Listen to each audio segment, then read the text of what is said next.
Feel point সহজ study centre থেকে আমাদের একটি ছাত্রী দর্শন সাবজেক্টটিতে 78-এর মধ্যে পরীক্ষা হয়েছিল, সে পেয়েছে 77। তার এই 77-এর মধ্যে সে 1 নাম্বার কোথায় কম পেয়েছে এবং সে কেন 78 নাম্বার পেল না, এবং তোমরা কিভাবে লিখলে টেস্ট পরীক্ষা এবং ফাইনাল পরীক্ষায় 80-তে 80 পেতে পারো। তাই এই ভিডিওটি তোমাদের জন্য খুবই গুরুত্বপূর্ণ হতে চলছে।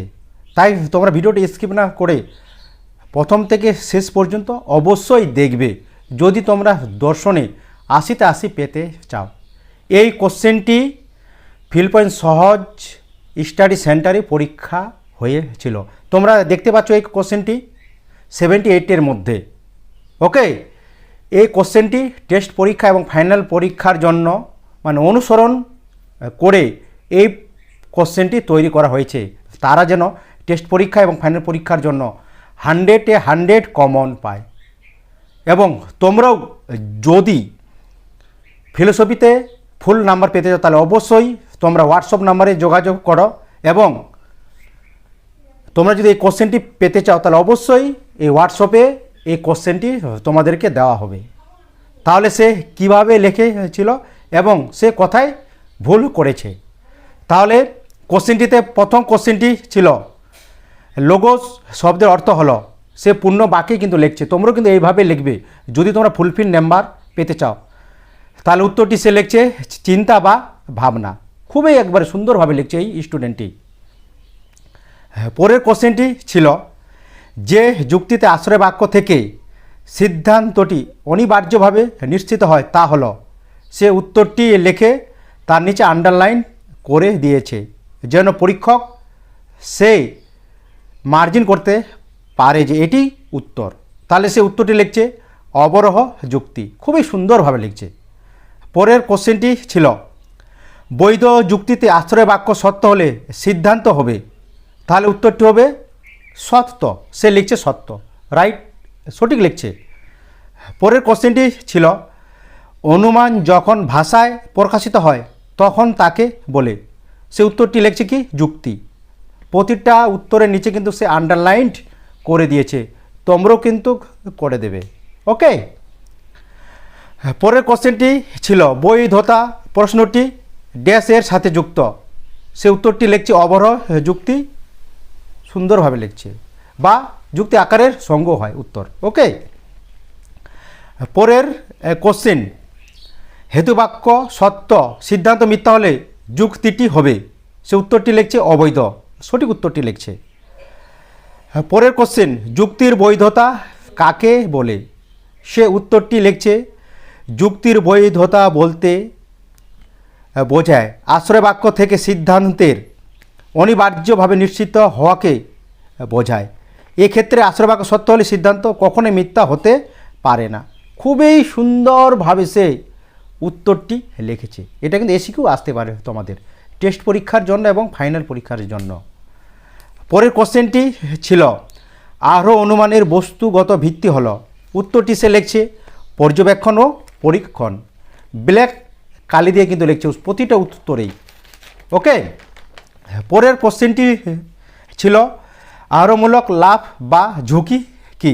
সে উত্তরটি লিখছে যে আরও অনুমানের জ্ঞাত সত্য থেকে অজ্ঞাত সত্যে অগ্রসর হওয়া যায় অথবা সামান্য থেকে বিশেষ উপনীত হওয়া যায়, সেই প্রক্রিয়াকে আরোমূলক লাভ বলে। খুব সুন্দরভাবে লিখছে।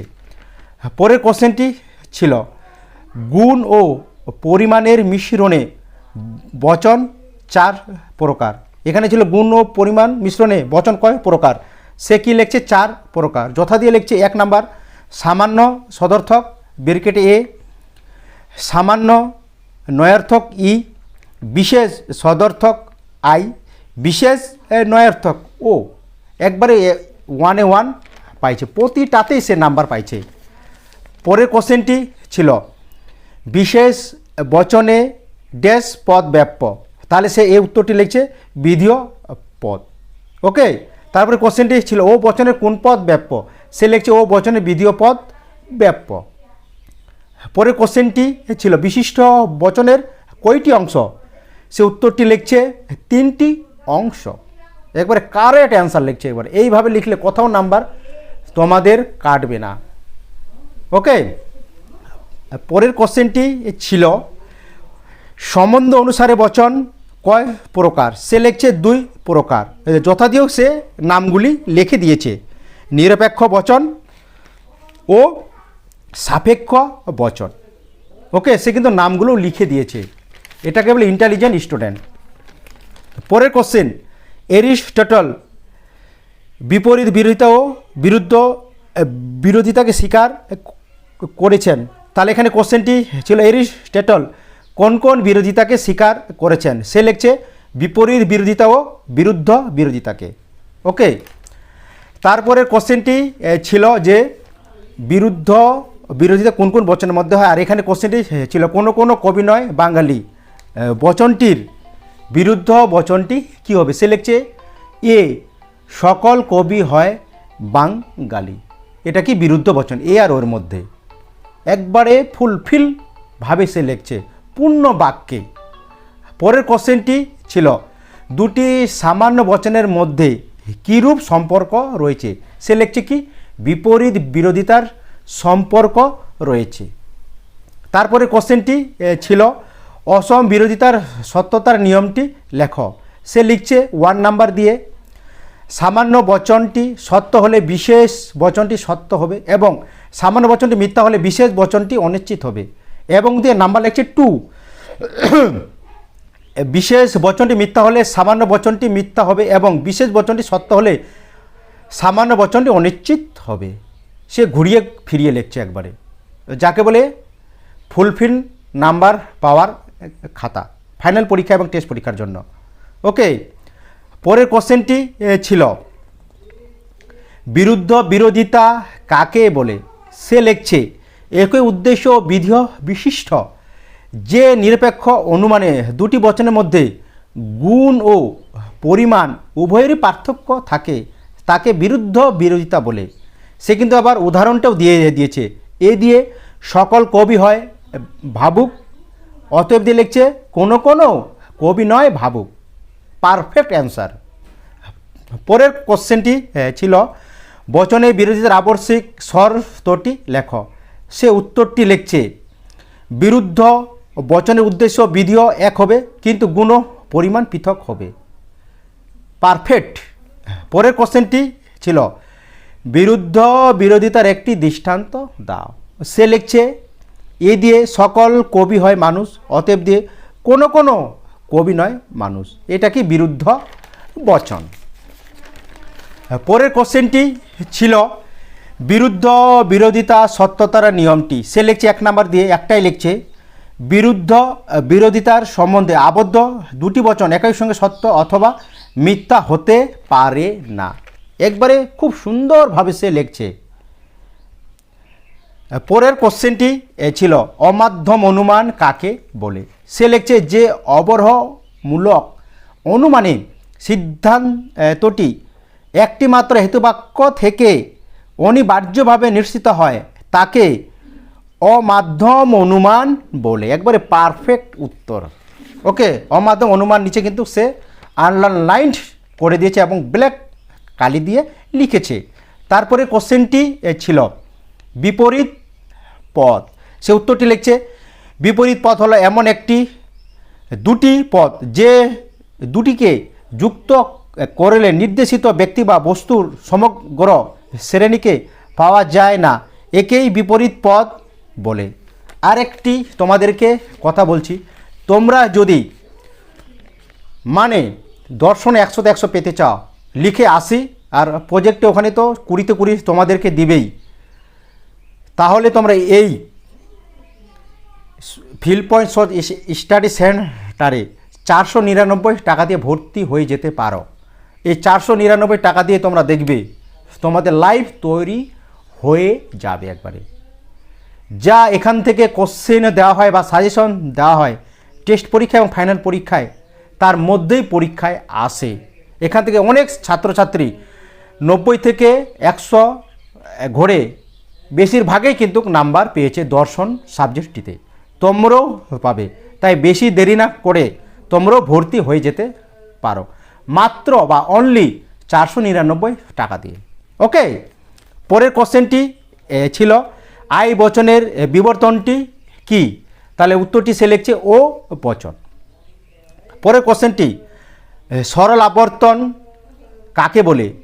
কোশ্চেনটি কিন্তু ছিল, সে লিখছে যে আবর্তনে হেতুবাক্য ও সিদ্ধান্তের পরিমাণ এক থাকে তাকে সরল আবর্তন বলে। তারপরের কোশ্চেনটি ছিল বিবর্তনের বৈধতার গুণ সংক্রান্ত নিয়ম। তাহলে সে উত্তরটি লিখছে বিবর্তনীয় বের আবার সুন্দরভাবে লিখছে আশ্রয় বাক্য এবং বিবর্তিত বের আবার সিদ্ধান্ত লিখছে এর গুণ ভিন্ন হবে। এক্ষেত্রে হেতুবাক্য সদর্থক হলে সিদ্ধান্ত নয়ার্থক হবে এবং হেতুবাক্য নয়ার্থক হলে সিদ্ধান্ত সদর্থক হবে। কোথাও নাম্বার কাটার চান্সেস থাকবে না। ওকে, পরের কোশ্চেনটি ছিল বস্তুগত বিবর্তনের মূল ভিত্তি কি? সে উত্তরটি লিখেছে বাস্তব অভিজ্ঞতা, একবার সঠিক উত্তর। পরের কোশ্চেনটি ছিল নিষেধমূলক আবর্তনের উদাহরণ লেখো। সে লিখছে ও দিয়ে কোনো কোনো ছাত্র নয় মেধাবী বিশেষ নয়ার্থক আবর্তনীয়। এবার আই দিয়ে লিখছে কোনো কোনো ছাত্র হয় মেধাবী বিশেষ সদর্থক, এটাও কিন্তু আবর্তনীয়, একবারে পারফেক্টভাবে লিখছে, কোথাও কিন্তু এখানে নাম্বার কাটার জায়গা নাই। অতএব দিয়ে লিখছে কোনো কোনো মেধাবী হয় ছাত্র বিশেষ সদর্থক আবর্তিত। কোথায় নাম্বার কাটবে? এখানে চান্সে নেই। পরের কোশ্চেনটি নিষেধমূলক আবর্তন বৈধ নয়, মানে এখানে ছিল নিষেধমূলক আবর্তন কখন বৈধ নয়। সে উত্তরটি লিখছে নিষেধমূলক আবর্তন বৈধ নয়, কেননা এক্ষেত্রে আকারগত আবর্তনের প্রথম দ্বিতীয় তৃতীয় নিয়ম বের করে লিখছে গুণের নিয়ম, সুন্দরভাবে লিখছে মানা হয় না এবং ও বচনের কোনোভাবেই আবর্তন করা যায় না। এবার পারফেক্ট, প্রতিটা যে বাক্য লিখছে অক্ষর লিখছে পারফেক্টভাবে, মানে বোঝা যাচ্ছে। ওকে, তারপরে কোশ্চেনটি ছিল আবর্তনের ব্যাপ্যতার সংক্রান্ত নিয়মটি লেখো। সে কিন্তু এটা আবার পয়েন্টও দিয়ে দিয়েছে এবার পারফেক্টভাবে। সে উত্তরটি লিখেছে যে পদ আবর্তনীয় বচনে ব্যাপ্য নয় সেই পদ সিদ্ধান্তে ব্যাপ্য হতে পারবে না। পরের কোশ্চেনটি ছিল নিরপেক্ষ নের সিদ্ধান্তের উদ্দেশ্য স্থানে বসে। এখানে ছিল যে নিরপেক্ষ নে পক্ষপথ আর সাধ্যপথ কথায় কথায় বসে। সে লিখেছে পক্ষপথ কি, এখানে সে উত্তরটি লিখেছে নিরপেক্ষ নের সিদ্ধান্তের উদ্দেশ্য স্থানে বসে পক্ষপথ। ওকে, রাইট, ঠিক লিখছে, এবং বিধেয় স্থানে বসে সাধ্যপথ। আমি তোমাদেরকে বলছি সে তো ফিল্ড পয়েন্ট সজ স্টাডি সেন্টারে 78-এর মধ্যে 77 পেয়েছে। আমি তোমাদেরকে গ্যারেন্টি দিয়ে বলতে পারি এই ছাত্রীর যদি এইভাবেই পড়ে থাকে সে ফিলোসফিতে গ্যারেন্টি দিয়ে আমি বলতে পারছি এই সেন্টারে সে টপ রেজাল্ট করবে। দর্শনে 100-তে 100, মানে 80-তে 80 লিখে তুলবেই সে যদি এইভাবে পড়ে থাকে। আর সে যদি নিয়মিত এই ফিল্ড পয়েন্ট সেন্টারে প্রতিটা পরীক্ষায় উপস্থিত হয় আর পরীক্ষা দেয় পাবেই। ওকে, পরের কোশ্চেন হেতুপদের অপর নাম হলো। সে উত্তরটি লিখেছে মধ্যপদ। ওকে, এবার কোশ্চেনটি ছিল সিদ্ধান্তের চেনার নিয়মটি লেখো। এটা কিন্তু পরীক্ষায় কোনো দিনও আসবে না, তবুও ফিল্ড পয়েন্ট সজ স্টাডি সেন্টার এই কোশ্চেনটি দেওয়া হয়েছিল তাদের জানার জন্য, কারণ এটা না জানলে তোমরা কিন্তু নিরপেক্ষ ন্যায় যে দোষ থাকবে চারিপজনিত দোষ অপেপে হেতু দোষ সাধু দোষ পক্ষ দোষ নয়ার্থক জনিত দোষ বিশেষ সদর্থক জনিত দোষ তোমরা কিন্তু করতে পারবে না সিদ্ধান্ত চেনার নিয়ম না জানলে। সে পারফেক্টভাবে কিন্তু লিখছে, একটা দুটা তিনটা লিখছে, তিনটা জানলেই কিন্তু তোমরা সিদ্ধান্ত বের করতে পারবে। ওকে, পরের কোশ্চেনটি নিরপেক্ষ নে মোট কয়টি বচন থাকে? খুবই গুরুত্বভাবে সে উত্তরটি লিখছে 3টি বচন থাকে, প্রধানাশ্রয় বাক্য অপ্রধানাশ্রয় বাক্য এবং সিদ্ধান্ত। ওকে, তারপরে কোশ্চেনটি ছিল নিরপেক্ষ নের মোট কয়টি পদ থাকে নিরপেক্ষ নে? এখানে সে লিখছে 3টি পদ। পদগুলি কী কী? সাধ্যপদ, পক্ষপদ আর হেতুপদ। পদগুলো এখানে চাইনি, শুধু কয়টি পদ বলছিল, মানে কোশ্চেনটিতে ছিল সে লিখছে 3টি পদ, খুবই গুরুত্বপূর্ণ। তারপরে কোশ্চেনটি ছিল চতুর্থ স্থানে বৈধ মূর্তির সংখ্যা কয়টি, সে উত্তরটি লিখছে সুন্দরভাবে 5টি। পরের কোশ্চেন, দ্বিতীয় স্থানে বৈধ মূর্তিগুলির নাম লেখো, সে উত্তরটি লিখছে সিজারে। ওকে, এখানে কিন্তু সে 1টা 2টা 3টা 4টায় লিখছে পারফেক্টভাবে দ্বিতীয় সংস্থানের বৈধ মূর্তিগুলির নাম। ওকে, সে এখানে 1-এ 1 পেয়েছে, কোথাও নাম্বার এখানে কাটার চান্সে নেই। পরের কোশ্চেনটি ছিল যে নের পক্ষপদ, ওকে, সিদ্ধান্ত উদ্দেশ্য স্থানে ও অপদান আশ্রয় বাক্যে উদ্দেশ্য স্থানে যে কোনো স্থানে বসে। এখানে কোশ্চেনটি ছিল এইভাবে যে পক্ষপদ কোথায় কোথায় বসে, সে লিখছে সুন্দরভাবে সিদ্ধান্তের উদ্দেশ্য স্থানে ও অপদান আশ্রয় বাক্যে উদ্দেশ্য বিধিও যে কোনো স্থানে বসে অপদান আশ্রয় বাক্যে পক্ষপদটি, আর সিদ্ধান্তের পক্ষপদটি উদ্দেশ্য স্থানে বসবে। একবার সুন্দরভাবে বুঝিয়ে লিখেছে একবারে। ওকে, এখানে কি কোনো নাম্বার কাটার চান্স আছে? চান্সে নেই। পরের কোশ্চেনটি ছিল এ ট্রিপল এ মূর্তিটি বৈধ হয়, সুন্দরভাবে লিখছে প্রথম সংস্থানে। ট্রিপল এ মানে বারবারা প্রথম সংস্থানে কিন্তু আছে, তোমরা দেখে নেবে নিরপেক্ষ নিয়ে, সে পারফেক্টভাবে লিখছে। পরের কোশ্চেনটি কি ছিল, সে উত্তরটি আগে লিখছে কি নিরপেক্ষ নিয়ে প্রধান আশ্রয় বাক্যে সাধ্যপদ ও হেতুপদ এম বসে। এখানে কোশ্চেনটি ছিল যে প্রধান আশ্রয় বাক্যে কোন কোন পদ বসে, সে উত্তরটি লিখছে সাধ্যপদ, ব্রেকেটে আবার সাংকেতিক আকারটিও সে লিখে দিচ্ছে পি, ও হেতুপদ সাংকেতিক আকারটি এম, সাংকেতিক আকারটিও সে লিখে দিয়েছে। ওকে, পরের কোশ্চেনটি ছিল অধীন বিপরীত বিরোধিতার একটি দৃষ্টান্ত দাও, সে আবার পয়েন্টভাবেই লিখে দিয়েছে যে অধীন বিপরীত বিরোধিতার একটি দৃষ্টান্ত হলো আই দিয়ে কোনো কোনো সাধু হয় সৎ ব্যক্তি, এবার ও দিয়ে লিখছে কোনো কোনো সাধু নয় সৎ ব্যক্তি। ওকে, পরের কোশ্চেনটি বিরোধিতার সম্বন্ধ হয় কোন কোন বচনের মধ্যে, সে পারফেক্টভাবে লিখেছে এ ও এবং ই আই বচনের মধ্যে, 1 নাম্বারে পাইছে 1-এ 1। ওকে, পরের কোশ্চেনটি ছিল নিরপেক্ষ ন্যায় কোন শ্রেণীর অনুমান, সে পারফেক্টভাবে লিখেছে মাধ্যম শ্রেণীর অনুমান। তারপরে কোশ্চেনটি ছিল যুক্তি কাকে বলে, সে লিখছে যুক্তি হলো কতকগুলি বচনের সমষ্টি যেখানে একটি বচনের সত্যতা থেকে অপর বচনের সত্যতা অনুমান করা হয় তাকে যুক্তি বলে। আমি তাকে বলেছিলাম সত্যতার পরে লিখবে বলে দাবি করা হয়, তাহলেই কিন্তু হয়ে যাবে। সে আরও ভালোভাবে লিখেছে, কিন্তু এখানে কোনো নাম্বার কাটার কোনো চান্সে নেই। ওকে, পরের কোশ্চেন আই এবং ও বচনের চেনার নিয়মটি হলো, অনেকে বলবে স্যার এটা তো পরীক্ষায় আসবে না। হ্যাঁ, আসবে না, তবুও তাদের জানানোর জন্য তারা যেন বচনের চেনার নিয়ম না ভুলে যায়, কারণ বচন না জানলে সে বচনের চেনার নিয়ম না জানলে সে বচন করতে পারবে না, আবর্তন বিবর্তন বের করতে পারবে না, কারণ আবর্তন বিবর্তন করতে গেলে তো বচনের চেনার নিয়ম জানতেই হবে, এবং নিরপেক্ষ ন্যায় করতে গেলে তো বাক্য থেকে বচন পরিণত করতে হবে। তার জন্যই তাদেরকে চেনার নিয়ম দেওয়া হয়েছে পরীক্ষায়, কি আই এবং ও বচনের চেনার নিয়ম। ওকে, পরের কোশ্চেনটি ছিল যে ও বচনের আবর্তন সম্ভব নয় কেন, সে সুন্দরভাবে লিখছে ও বচনের আবর্তন সম্ভব নয়, কেননা এই ক্ষেত্রে আবর্তনের চতুর্থ নিয়মটি লঙ্ঘিত হয়, অর্থাৎ যে পদ আবর্তনীয় বচনে ব্যাপ্য নয় সে পদ সিদ্ধান্তে ব্যাপ্য হতে পারবে না। একবার সুন্দরভাবে মানে পারফেক্ট। এখানে যদি 3 নাম্বার থাকতো না তাহলে এখানে সে 3-এ 3 পেত। ও বচন আবর্তনে সম্ভব নয় কেন, 1 নাম্বার এখানে দেওয়া হয়েছে, ও বচন আবর্তন সম্ভব নয়, সে তার কারণে 1-এ 1 এখানে পাইছে। পরের কোশ্চেনটি ছিল সরল আবর্তন কোন কোন বচনের মধ্যে হয়, সে পারফেক্টভাবে লিখছে ই এবং ও বচনের মধ্যে। পরের কোশ্চেনটি ছিল নিরপেক্ষণের গঠনটি লেখো। অনেকেই আবার বলবে যে স্যার নিরপেক্ষণের গঠন তো আসবেই না, তোমাদেরকে আমি চ্যালেঞ্জ করে বলছি তোমরা যদি গঠন না জানো তোমরা কিন্তু এই দোষ বার করতে পারবে না, চারিপদ হেতুদোষ সাধ্যদোষ পক্ষদোষ, কারণ পদগুলি কোথায় কোথায় বসে সাধ্যপদ হেতু পক্ষপদ না জানলে তোমরা কীভাবে বের করতে পারবে যে এটা কোন দোষ থাকবে, অবৈধ সাধ্য দোষ। সাধ্য পদটাই তোমরা জানলাই না, তাহলে কীভাবে লিখবে যে অবৈধ সাধ্য দোষ, হেতু পদটাই